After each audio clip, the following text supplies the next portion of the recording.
Hey guys, I want to do a quick test for you guys on this Nuwave Diamond Induction Cooktop. What I have here is a cup of water, a small pan, and we're going to see how long it takes for it to bring a 1 cup of water to boiling. So I'm going to bring you guys in close and we'll check it out. All right guys, here's the cup of water. We're going to go ahead and add that to the pan right now. So there's 1 cup of water in there and we're going to go ahead and start it up. So I'm going to hit the on button, sear, or have it on the sear setting, which is just the highest setting. And then we're going to hit start on it and I'll time it right here.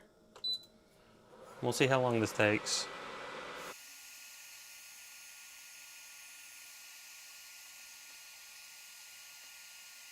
All right guys, so we're at 37 seconds and there's bubbles starting to form on the bottom.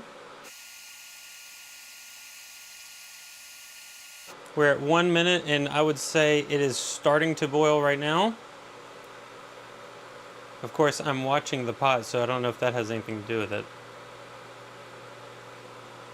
And I'm gonna say we are now boiling at 1 minute and 20 seconds. Yep, for sure. Full boil at 1 minute and 20 seconds. I'll go ahead and stop it right now. That's how fast the boiling stops. Overall, guys, this is a 10 out of 10 would recommend. I hope this answered some questions for you guys, and I'll see you in the next one.